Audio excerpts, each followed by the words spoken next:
When the holidays start to feel a bit repetitive, reach for a Sprite Winter Spiced Cranberry and put your twist on tradition. A bold cranberry and winter spice flavor fusion, Sprite Winter Spiced Cranberry is a refreshing way to shake things up this sipping season. And only for a limited time. Sprite. Obey your thirst. This episode is brought to you by Indeed. You're ready to move your business forward, but first, you need to find the right team. Start your search with Indeed-sponsored jobs. It can help you reach qualified candidates fast, ensuring your listing is the first one they see. According to Indeed data, sponsored jobs are 90% more likely to report a hire than non-sponsored jobs. See the results for yourself. Get a $75 sponsored job credit at Indeed.com/podcast. Terms and conditions apply. This episode is brought to you by McAfee. Finish your fantasy lineup? No, but I'm joining this paid group chat with insider info. Dude, seriously? Forward it to me. Security alert from McAfee. That group's as legit as that knockoff jersey you're wearing.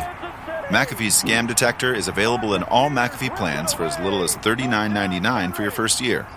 Learn more at McAfee.com/online protection. Welcome to Wrestling with Heart, a podcast looking at pro wrestlers giving back to their community. Join me, Stanley Carr, as I interview wrestling's hottest names who use their platforms as entertainers to raise awareness and do community service. Hello and welcome to another edition of Wrestling with Heart. This is the show where we talk with professional wrestlers and professional wrestling personalities about their lives in and outside of the ring, as well as doing acts of charity work, community service, volunteering, and spreading positivity. We're always about the positive vibes here on the show. And with me right now, I've got a very special guest. He has worked for numerous promotions across the country, including the USWA, OVW, and has even made some appearances for the WWE. I'm pleased to welcome Chris Michaels. Welcome, Chris, to Wrestling with Heart. Hey, how you doing? Doing fantastic. Thank you for coming on the show. Thanks for having me. My pleasure. So, you're from Kentucky, right? Franklin, Kentucky? Yeah, I live in Franklin, Kentucky. I'm about 40 miles north of Nashville, Tennessee. Okay. Right across the front line there. Now, talk to me about your childhood and upbringing growing up in the Bluegrass State. I was a only child. I was my mom's only child. My dad's youngest.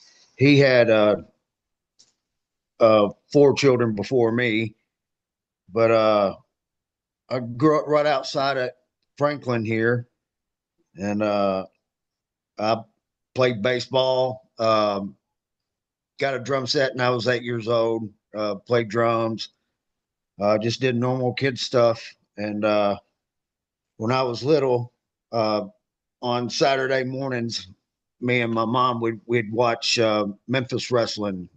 That was kind of when Jerry Lawler was doing the thing with Andy Kaufman down there, and that was our pastime every Saturday morning. When live events would come close, she would take me to those. That's kind of how I got hooked on wrestling right there. Yeah, I mean, this was like huge. You know, celebrity was coming into this sphere of professional wrestling. You know, it was not a lot of people at this point from the outside came into professional wrestling. So this was a big deal. Yeah. I think Lawler said that they offered Andy to Vince, and it might have been Vince Sr. And he turned it down, but Lawler jumped all over it. Yeah, and so you getting to watch that for the first time, I'd imagine you were really invested in this. So who are some of your favorites that you enjoyed watching growing up? Well, being little, the very early 80s was Memphis wrestling with Jerry the King Lawler was probably me and my mom's favorite. And Austin Idol, Stan Lane, Steve Kern, the Fabulous Ones, Ricky and Robert, rock and roll. And then once I got to become of course, I got was I was pretty good baseball player. So got busy with that for a few years and kind of let wrestling slip away. I didn't watch it as much, but then I picked it up. Would watch NWA on TBS, of course, Flair, Steamboat, um, Midnight Express, all those guys. I watched those every Saturday afternoon when I was a teenager. Well, those were some of my favorites there. Well, the cool thing is you've got all these alternatives, and this was a period of time when there were so many companies that were, built up, and you could watch so much, almost like at the same time. Today's kind of the similar thing because you could watch it online, but you've got so many different companies to choose from, and those are some pretty good names as you had mentioned. Yeah, they're a lot of my favorites, and I got to go to Wrestle War '89 in Nashville at the Municipal Auditorium. Flair and Steamboat, that last match of that 3 series they had. I got to go to that one live. That was pretty cool, and that's kind of where I got the bug, wanting to do it. Well, what was it about wrestling to you that made you go, man, you know, this is what I want to do for a living. This is something that I feel like I could really make a career out of. I just like the individual athleticism. But to me, then was more as a sport, and I'm like, you're not part of a team. You're by yourself, so the spotlight's on you, and uh, I saw that as a challenge, other than being on a playing baseball on a team. I'm like, you know, I could showcase my athleticism, and all eyes are on me. Did you feel that your time as a baseball player helped prepare you for the world of pro wrestling? Ah, maybe the passion of just being competitive, and uh, I mean, you definitely the athleticism part helped. Um, but really and truly, a lot of people, once they get into wrestling, they think it's a certain way, but I really don't think you could. There's anything that could really help prepare you, because it's nothing what you think it's going to be. Yeah, it definitely can be unpredictable. You never know what you're going to get when you first get into the industry. And so, what was your experience like learning how to wrestle? Talk to me about the training process. Well, I was in high school, and we got there was a girl in our homeroom class just moved in from somewhere in Texas, and happened to get to talking to her. I was like asking her where she come from and all that. She told me that her dad was a former professional wrestler, and I said, she said he's going to open up a school here, and I said, well, I'd like to talk to your dad. And then I went and told my mom about it, and um, then we went and talked to him. My mom signed a release paper for me because I was underage, to start training, and gave him a down payment. And little old Franklin, Kentucky, here, there's a old wood cabinet shop beside the Wendy's in town, and it had the ring and like workout stuff in the upstairs of that cabinet shop. And we did training on Wednesday nights and Sunday afternoons. Now, I know like doing those drills can be very intense. And so when you're doing these drills and putting the work in, getting feedback from your trainers. Talk to me about some of the pieces of advice you got from them that you can recall and have you even applied to today, years later.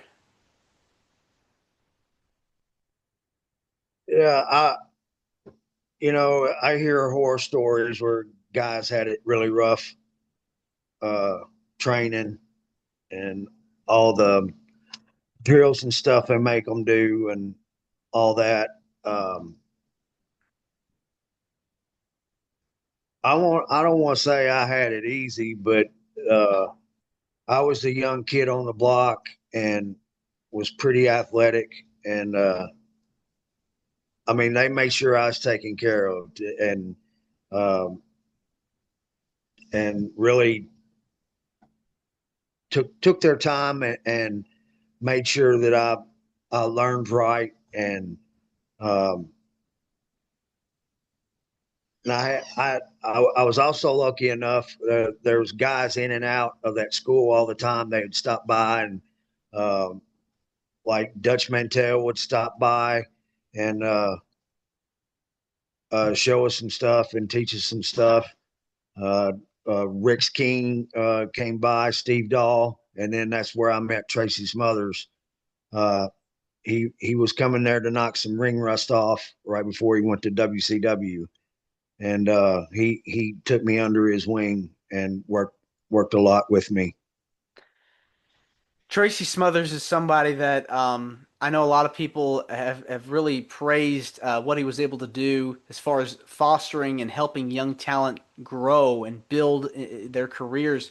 What was your experience like working with him? He was amazing. I want to say I owe a lot of my what I would consider success or cool stuff I've gotten to do. I owe it all to him.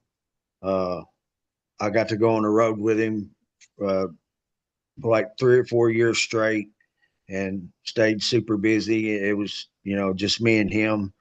And, just to sit in all those car rides under the learning tree, and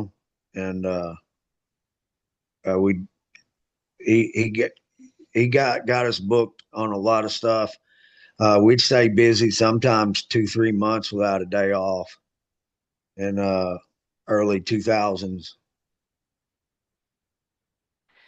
Anything, words of wisdom he gave you that stuck with you during your time learning and training and working and trying to find your groove in the ring? I'd say, I spent the better part of like the first 10 years or so as a baby face.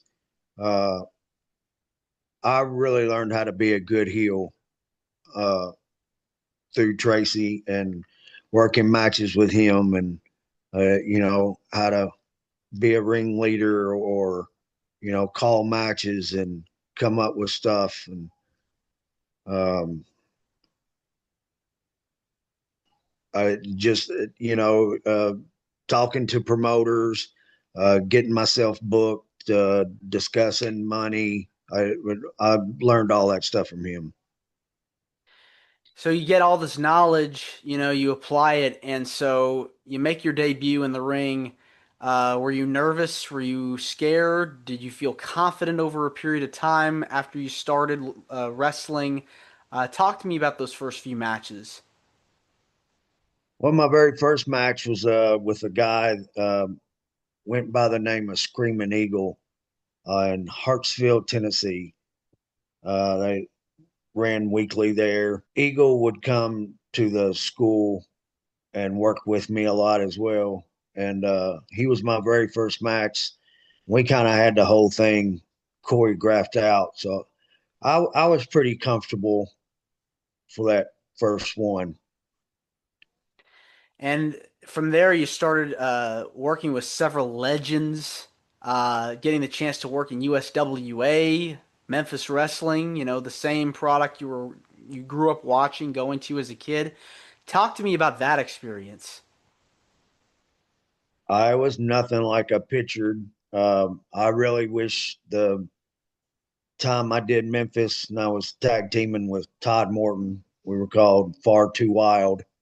Um, I wish I could have done that at more of a seasoned veteran than like I was pretty scared when I was in Memphis. It was doing TV and making. Thursday Night Football is on, and it's only on Prime Video. Brilliant, just brilliant. This week, the West Coast action heats up when the Rams meet the Seahawks in a huge divisional showdown. Coverage begins at 7 p.m. Eastern with football's best party, TNF Tonight, presented by Verizon. And don't miss the Broncos and Chiefs on Christmas night. It's Thursday Night Football, only on Prime Video. Not a Prime member? Not a problem. Simply sign up for a 30-day free trial. Restrictions apply. See Amazon.com/Amazon Prime for details. And all these towns and stuff, these, to me, they were famous arenas, like the Louisville Gardens and the Mid-South Coliseum in Memphis, on Mondays and Tuesday nights, and then the one in Evansville, and of course Nashville Fairgrounds on Saturdays. I was just overwhelmed, and I didn't know how to handle it too well. I'm grateful for the experience and all. I just wish I could have went in there a little more seasoned. What were some things you wish you could have done differently to help you along through your journey? Anything that you wish you could have done that would have made you more prepared? I was just super shy. I didn't know how to talk to people, or talk to the promoters or, bookers and stuff. And I just wasn't experienced and, on the business end of it. I just wish I was less shy and more outspoken. I could have made some more and better contacts and see, I didn't see the big picture with that, the TV exposure I was getting. Like there were some times weren't real good in Memphis at that time. It was around 94.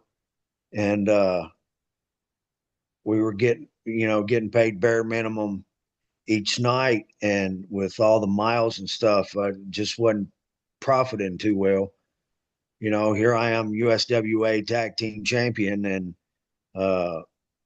we're scrounging up change for a Happy Meal. I'm like, I'm the tag team champion. I shouldn't be struggling financially. And then, I got to looking at the, short term. And I'm like, well, I could wrestle in this town on Thursday night and wrestle in this town on Friday night. I could get me 3-4 days a week. I'm closer to home. I'm home every night. And then I make better money. So I ended up leaving Memphis and doing that, but I should have stayed and should have toughed it out, because that TV exposure would have probably landed me a lot more opportunities than I got. And you also were in OVW too for a period of time. What was that like? Well, around 94, the Memphis, and then at that time, through my partner Todd Morton, we had met Rip Rogers, and that's how I got a lot of work. Was going down and doing stuff for WCW at Center Stage, and some of the Disney World TV tapings. And then OVW didn't come around till 99, I think, beginning of 2000. Another old partner of mine, Sean Casey, called me up, told me Cornette was in charge of that up there. And which I'd already worked for Jim in Smoky Mountain around 95.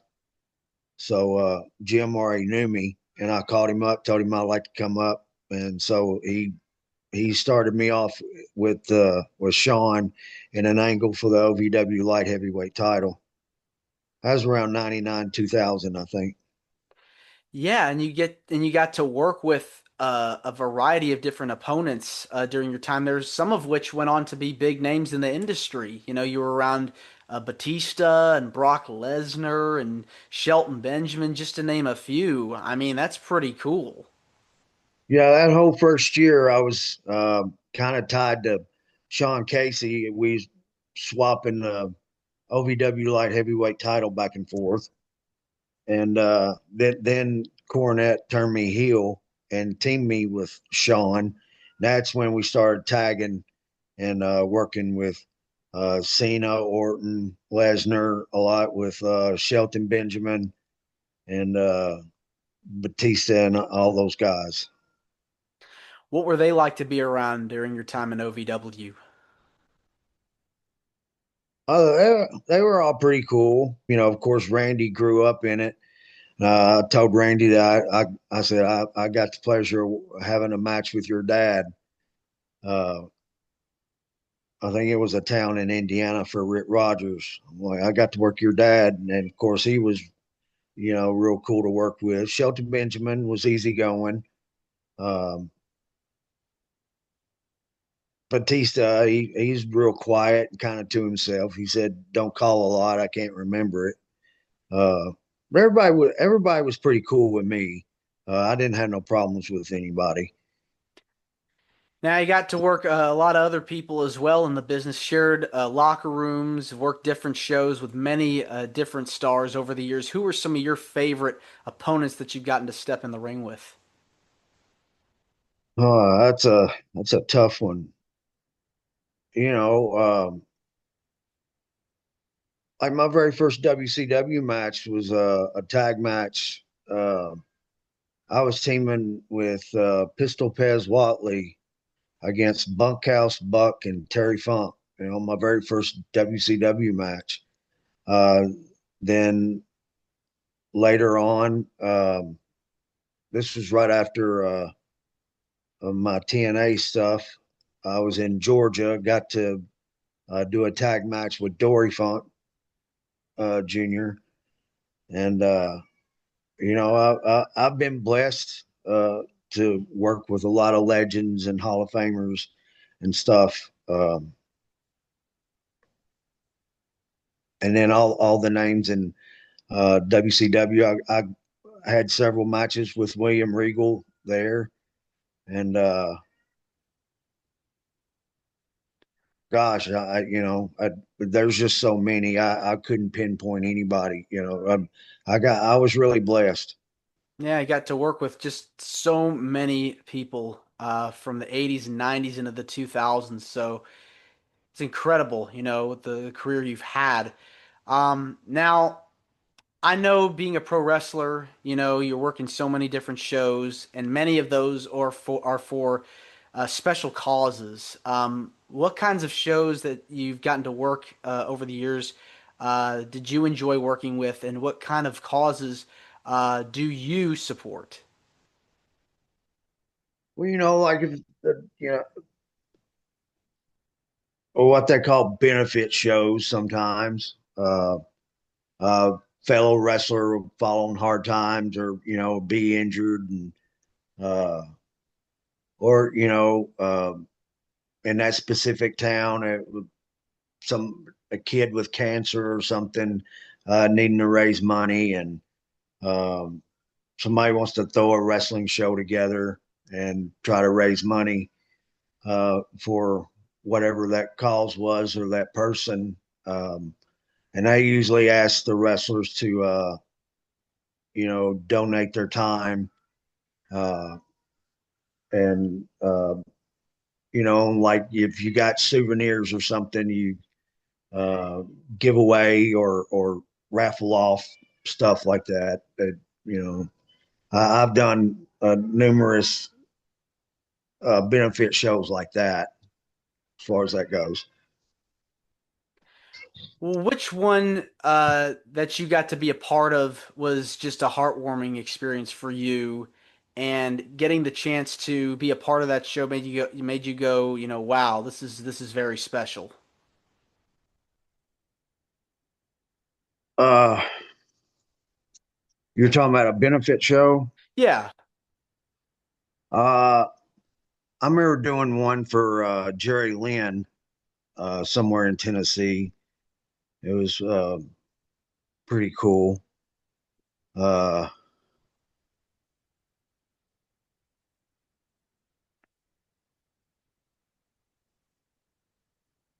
did one for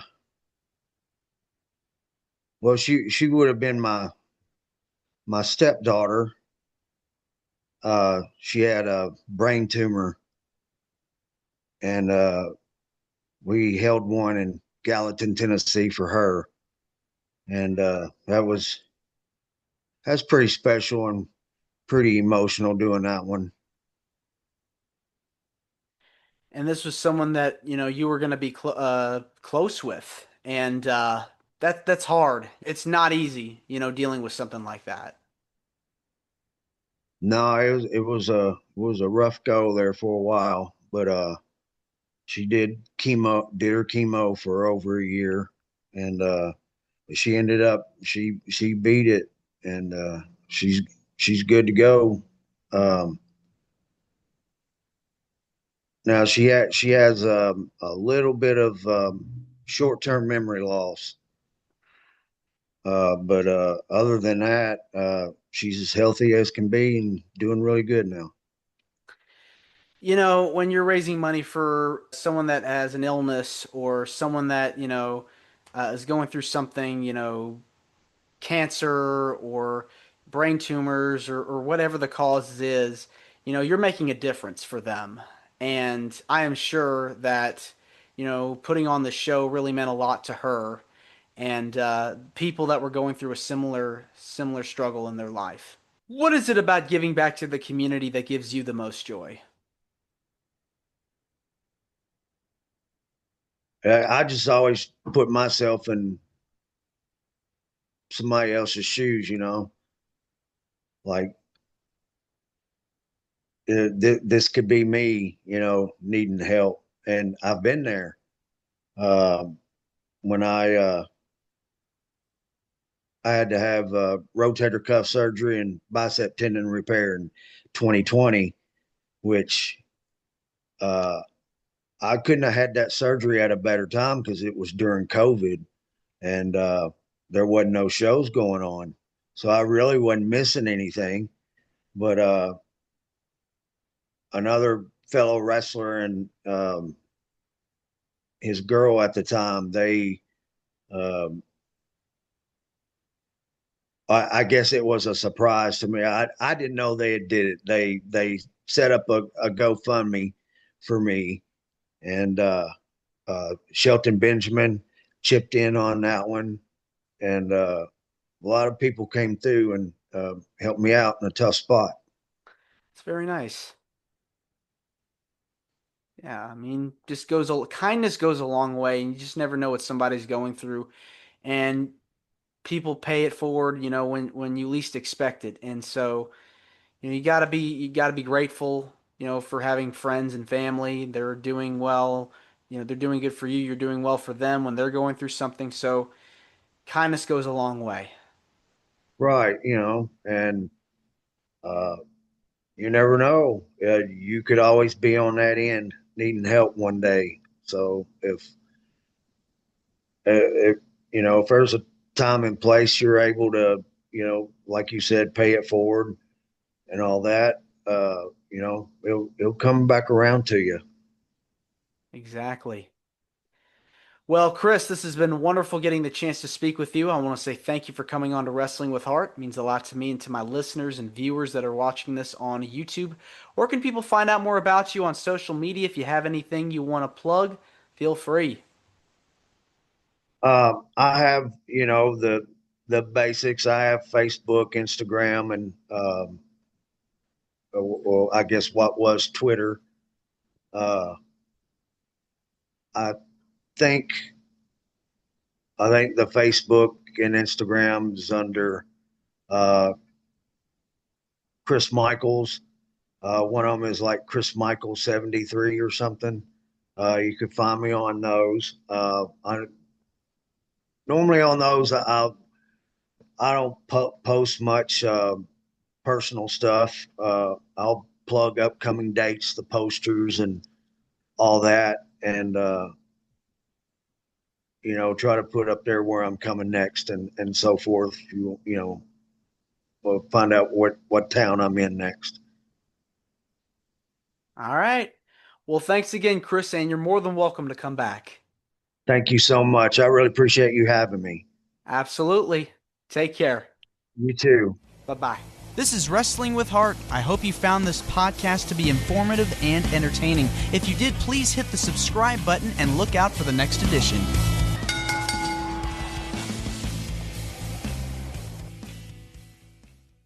Hey, Ryan Reynolds here, wishing you a very happy half-off holiday, because right now Mint Mobile is offering you the gift of 50% off unlimited. To be clear, that's half price, not half the service. And Mint is still premium unlimited wireless for a great price. So that means a half day, yeah?